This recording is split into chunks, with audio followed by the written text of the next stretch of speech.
Hello, Mr. Weyland. Hello. I'm Dr. Elizabeth Shaw. I'm an archaeologist. I have doctorates in paleontology, archaeology, human ethology, and metics. Do you feel that all the science in the world will never give us the answers we really want? What happens when we die? What our purpose is? Where we came from? Whether or not we are truly alone? I believe there's a place where every one of those questions could be answered. I believe I know where that place is. I need you to get me there. Give me 10 minutes of your time. 10 minutes to let me show you what I found. And if you put your faith in me, Mr. Weyland, no one will ever feel alone again.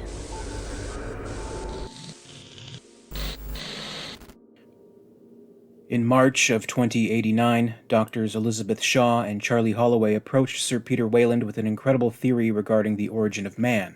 They believed that they had discovered an ancient invitation calling man to a specific location in space to meet his creators. This theory was based on their extensive research into a series of ancient petroglyphs and cave paintings found all over planet Earth, each depicting a particular configuration of planet/planetoids with a giant humanoid pointing the arrangement out to smaller worshipful humanoids. This exact configuration of spheres appeared in disparate societies over a span of centuries, strongly indicating a common source. The Doctor's theory was that these engineers of humanity were operating from the location that the star map depicted in dozens of these representations.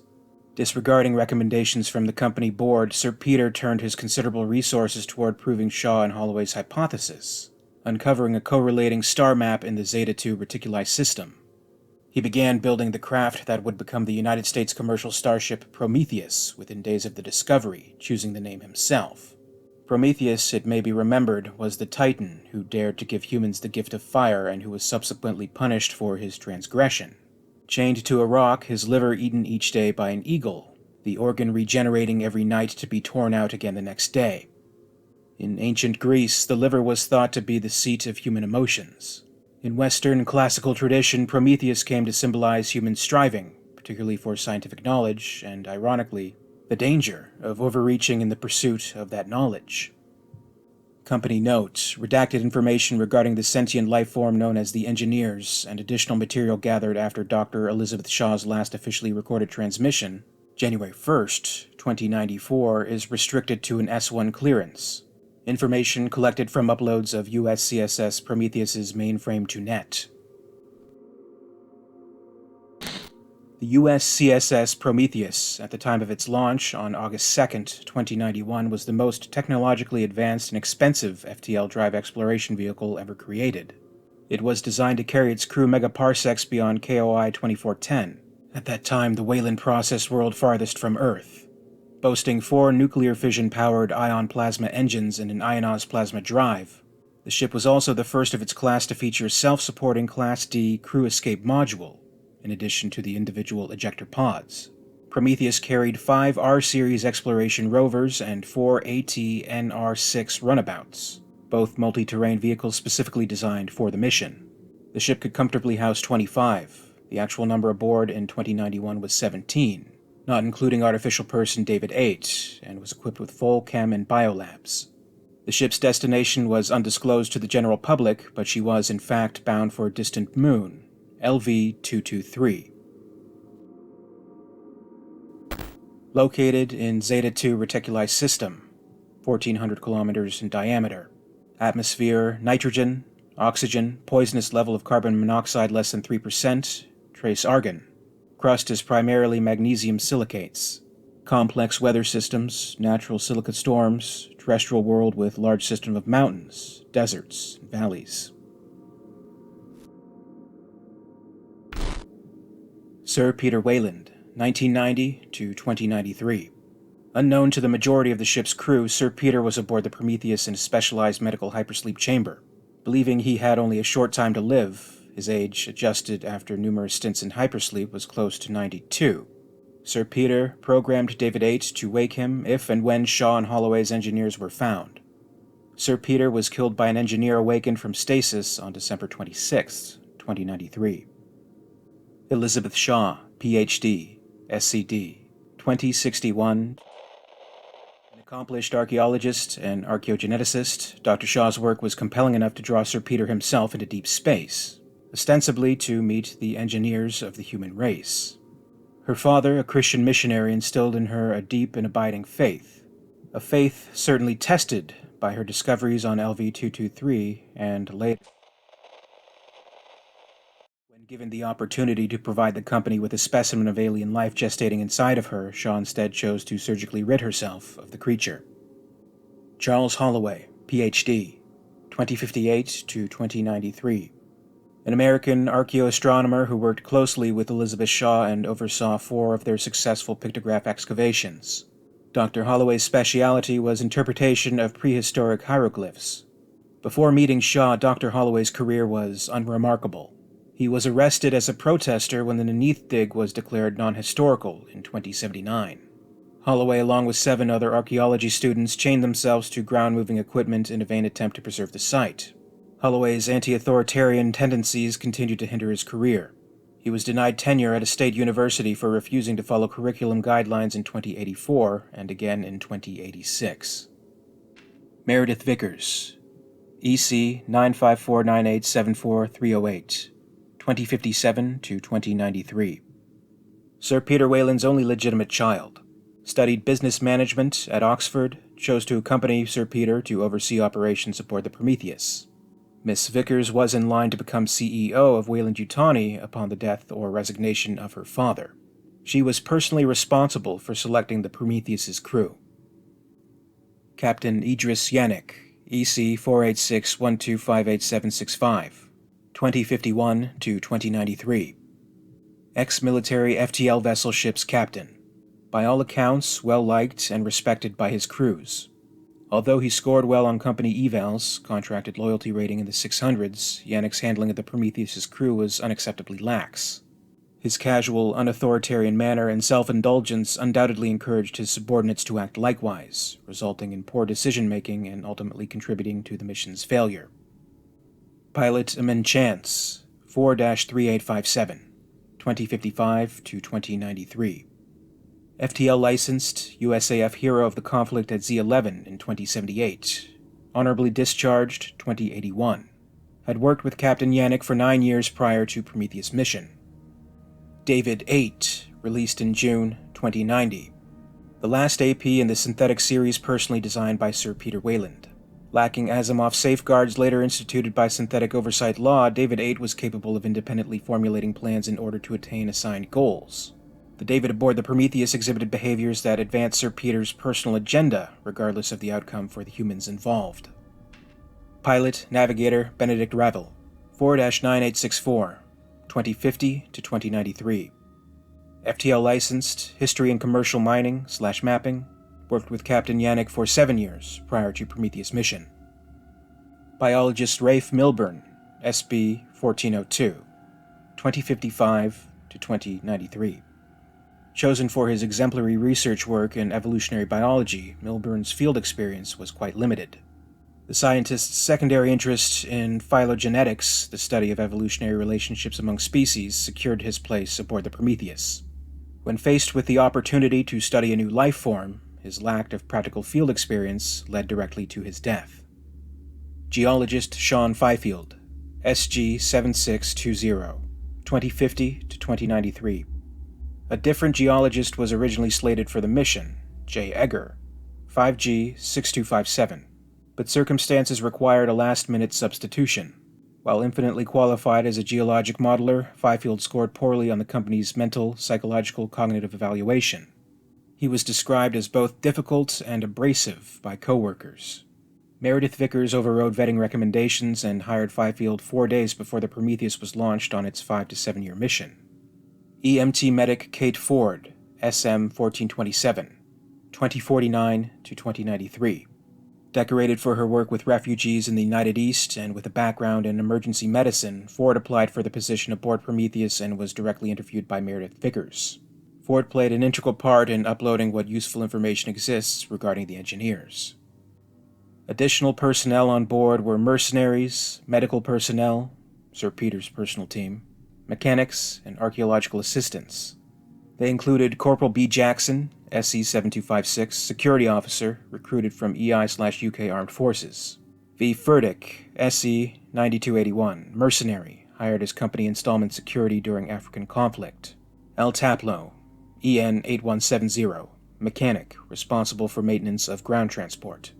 R. Shepard, ENA 2742, mechanic, responsible for maintenance of EVA suits.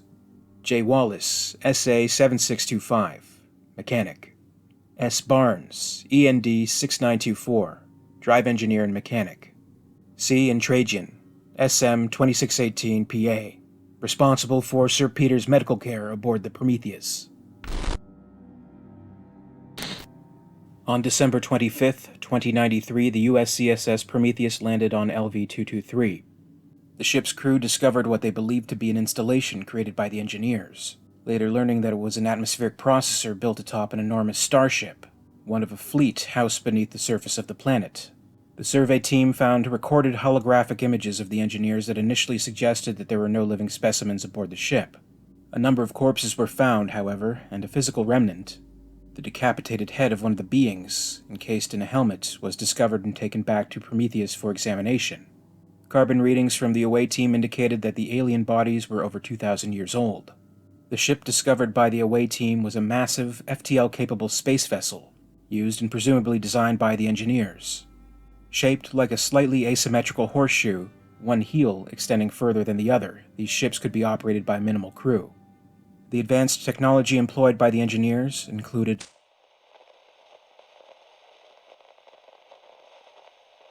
stasis chambers capable of supporting life for extremely long periods, and holographic technology that our own engineers have not yet been able to replicate.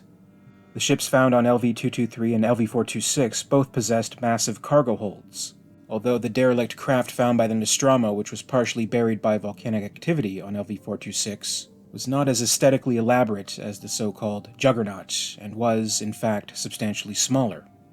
The asymmetric design of the engineer vessels is likely a matter of function rather than form, but so little is known regarding these alien ships that even this fact is open to debate. The protrusions from the ship's horns may be weapon systems, sensor arrays, or something else entirely. From what scant information the Prometheus gathered regarding the vessel on LV-223, the design is clearly from a race more technologically advanced than our own, which makes extrapolation a challenge. The center of the ship appears to contain the vessel's bridge, which can apparently be operated by a single individual.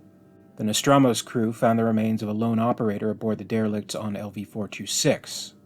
The similarity of images found in disparate cultures separated by thousands of years inspired Drs. Shaw and Holloway to theorize an advanced and ancient race, the engineers of mankind. Drs. Shaw and Holloway theorized a race of giant humanoids based on their interpretations of archaeological evidence. In fact, the race they discovered, the engineers, stood nearly 2.5 meters tall, but otherwise appeared nearly human in terms of features, musculature, and overall symmetry. Differences were fewer than similarities. The living specimen directly encountered on LV-223 was exceptionally pallid and with blue-gray tone to its skin. It also appeared to be hairless. Whether this was a natural evolution or the result of an exceptionally long stasis period is unknown. The design of its eyes was notable, complex and bearing multiple lenses. The engineer's eyes appeared all black, and the skull formation included a notably high cranial vault, but otherwise the engineer could be the prototype for humanity. Humanity's first glimpse of an engineer, the decapitated head discovered on LV-223 by crew members of the Prometheus. This individual was apparently undergoing morphological changes prior to its death. When the crew of the Nostromo first encountered the derelict ship on LV-426, they mistakenly believed that the envirosuit/armor of the engineer was actually the corpse of a hitherto unknown species. As no working example of the engineer's helmet exists, we have been unable thus far to reverse engineer its components and unravel this aspect of their obviously superior technology. In the hold of the alien ship, the crew of the Prometheus found innumerable urns filled with an organic viscous fluid.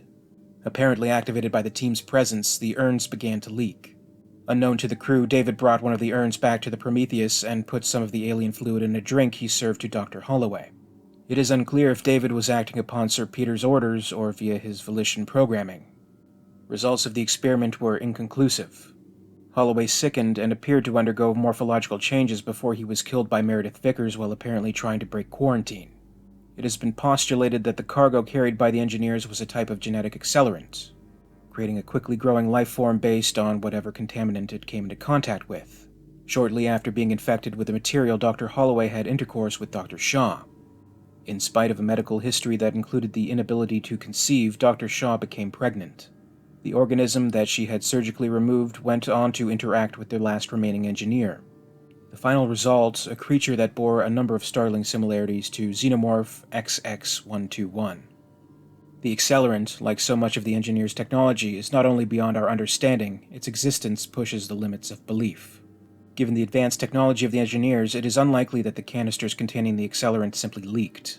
It is more likely that the canisters were designed to release the accelerant when the proper external conditions were present. From the observations of David H. and we know that the accelerant is self-activating and that it manipulates the genetic structure of the living beings with which it comes into contact. The accelerant had no apparent effect on David H., presumably because the android lacked a genetic code. Stranded by a silica storm aboard the engineer's ship, biologist Milburn and geologist Fifield discovered a creature formed by the genetic accelerant. When Dr. Holloway foolishly removed his helmet upon realizing that the air aboard the engineer's ship was breathable, others on the team followed suit, quite possibly contaminating the area. The creature discovered by Milburn and Fifield hours later may well have been an accelerated version of any number of natural symbiotic microbiomes carried by humans. Bacterial, fungal, or archaeal. Alternately, the hammerpede was created when the accelerant came into contact with indigenous life forms in the soil. Dr. Shaw, impregnated by Dr. Holloway after he had been infected by the engineer's accelerant, chose to have the fetus removed using the medpod in Meredith Vickers' chambers aboard the Prometheus. Growth rates recorded by David showed that at 12 hours, the creature was the size of a 3-month-old fetus. By the time Shaw removed the creature less than 2 hours later, its size was equivalent to that of a newborn child. The hybrid creature survived the removal and continued to grow. When the away team went to find the scientists, David separated from the group and went to the bridge of the engineer's ship, as directed by Mr. Weyland. The AP activated the engineer's holographic star map and deduced that the Juggernaut was headed for Earth. David also found a single operational stasis chamber. All information regarding the engineer's version of a cryochamber are theoretical, as none are available for study. The amount of power required to sustain our most efficient cryochamber for 2 millennia would be enormous. It is unknown how the engineers were able to store and maintain enough energy to support a single living individual for so long. The engineer encountered by the passengers of the Prometheus was believed to have been in stasis for over 2 millennia. He woke fully oriented and with no obvious degradation of tissue or musculature. From visual records, it appears that the suits worn by the engineers were multi-purpose, possibly functioning as armor, environmental protection, and interactive devices. The base material of the suit is unknown. There appeared to be no corrosion or deterioration despite its advanced age. That the suit could be constructed from a self-repairing organic material has not been ruled out. Transmission from Meredith Vickers to private recipient via Comnet, 12/26/93. Dr. Holloway is dead. He was infected by some alien virus or bacterium, and he tried to come back aboard the Prometheus. There was no alternative. I told him to stand down, but he kept coming at me, forcing my hand. He begged me to kill him, and he was trying to break quarantine. There was nothing else I could do. No one supported my decision, but that's why I'm here, isn't it? To make the hard decisions. After a lifetime beyond brilliance, Sir Peter Weyland let the fear of his own mortality take over, to lead him on this fool's errand, and someone had to step up to manage his madness. I deserve better. I've earned better, but no one else was volunteering for the job. Weyland thinks he's found the cure for death. He's off to meet our makers now, convinced that he hasn't wasted his last days of life reaching for the impossible. No man is immortal, not even him, but he refuses to surrender. His claws are so deeply entrenched. I used to think it was me, that he didn't believe in my abilities. The simpler truth is that he won't let go because he can't. He can't comprehend that his magical special life is finally nearing its end, that he will cease to exist just like the rest of us. Did the engineers create us? Shaw and Holloway proved a connection, certainly, which I would have bet against. The real question is, though, does it matter? My father created me. If I was dying, I wouldn't crawl to him, begging for more life, like he's crawling now. Weyland is no longer fit to lead the company, and when he returns from his pointless journey to the engineer's ship, I will relieve him of his duties. No matter what he finds, it won't be what he wants. It never is. Excerpt from Captain Yannick's personal log, uploaded to ComNet from Prometheus mainframe/AI system, 12/26/93. It's a goddamn weapons depot. I had a bad feeling as soon as I got up and realized we'd lost contact with the scientists. We went out there and found Milburn, what was left of him. Something killed him, and he died hard. Seeing it for myself, I'm convinced. There were thousands of those containers, all leaking black gunk. We set it off somehow, and whatever it is, it's deadly. The engineers let it get out of hand, and it killed them. Simple as that. That explains why it's a ship, not an installation. No way they'd let that shit in their own backyards. LV-223 is not their home planet. It's an outpost. Has to be. Holloway got infected somehow. He was changing into something else, something alien. Vickers torched him to keep him from getting back aboard the Prometheus, but maybe she was too late. We couldn't find Fifield. What might he have turned into? We could all be infected. The AP says the engineers were headed to Earth with this toxic shit. Why they wanted to kill us, God knows, but my cakewalk mission has turned into a hell ride. I'm going to talk to Vickers about getting us out now. We've already lost 3 people. And where the hell is she anyway? I don't know why we're here. We shouldn't be here. It's a haunted house, this place. And the ghosts have teeth. Company note. Shortly after Yannick's entry, Geologist Fifield returned to the Prometheus and murdered many of the remaining crew, exhibiting exceptional strength and agility. Clearly, he had been infected by the genetic accelerant from the engineer's craft. His skin showed the same morphological changes that were seen on Holloway and the disembodied head the scientists brought back to the Prometheus. Visible changes were aggressively virulent in all cases. Why Fifield attacked the crew is unknown. In the time that the Prometheus traveled to LV-223, AP David studied and broke down a number of Proto-Indo-European languages in order to formulate a spoken language that the engineers might understand. David accompanied Sir Peter to the Juggernaut along with Dr. Shaw, Ford, and a member of Sir Peter's medical team. They awakened the surviving engineer from stasis so that David could speak on Weyland's behalf.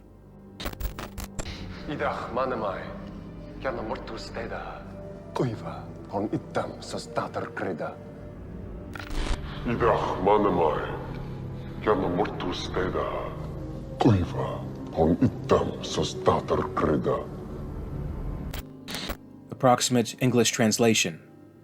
This man is here because he does not want to die. He believes you can give him more life. It is unclear if the being understood David. Shaw's repeated interruptions, she wanted David to ask the engineer why he had created humans and why it wanted to destroy them. Her belief, based on the ship's cargo, forced Sir Peter to see her to discipline. Perhaps incited by the resulting violence, the engineer ripped David apart and beat the others to death, save Shaw, who ran. If Shaw hadn't interrupted, perhaps something more valuable could have been ascertained from the being.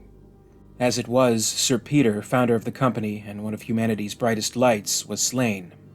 His final words, "There is nothing." The engineer attempted to flee LV-223 in his ship. Through her suit's feed, Shaw convinced Captain Yannick that the ship was carrying its deadly cargo to Earth. This was clearly supposition, but Yannick believed her. He sacrificed the Prometheus and the few surviving crew members by ramming the Juggernaut. The resulting crash killed Meredith Vickers. The engineer survived the wreck and was subsequently attacked by the creatures Shaw had attempted to abort. Shaw and the remains of David A.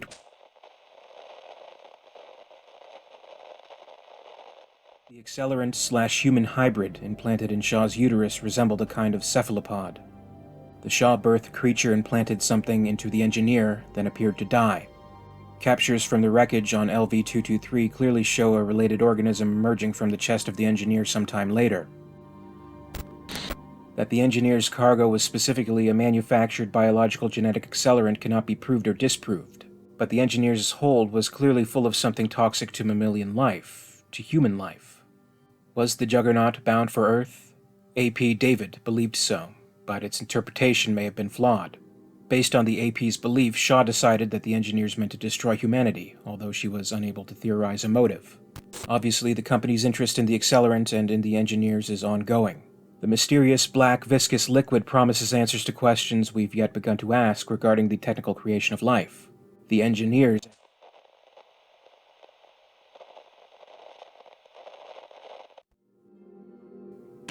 The Prometheus set out to find the giants theorized by Dr. Shaw and Holloway, to discover whether or not these creatures could shed light on the origins of humans. Sir Peter sought to extend his life. Shaw and Holloway both hoped to meet these engineers to ask the questions that humans have long pondered. Why do we exist? What is our purpose? It is hard to clearly define what they discovered. Circumstantial evidence indicated that the engineers were related to humans. The DNA typing was conclusive, but the assumption that they created us may be fallacious. A case could easily be made that the engineers were our brothers rather than our makers, and that the pictographs highlighted by Shaw and Holloway were a warning to stay away from the area indicated. The nature of their cargo certainly makes a warning more likely than an invitation. It was at the very least presumptuous that the scientists and Sir Peter concluded otherwise. That is not to say that they were wrong. At this time, the company is not prepared to go on record with the data currently collated regarding the engineers and their role in the creation of humanity. The tragic loss of our founder and his heir marked the end of our company's first epoch. A golden era for humanity, but only the beginning for the company and the search for definitive answers. Beginning in 2095, barely a year after Dr. Shaw's final declassified transmission, the Special Directive 900 sequence was programmed into every company's ship, an authorization to wake the crew to investigate any transmission of unknown or seemingly intelligent origin.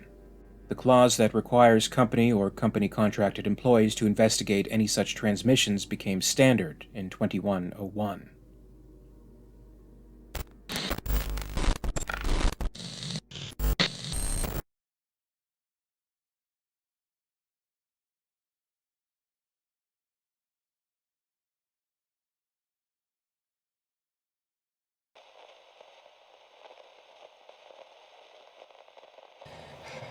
What did he say?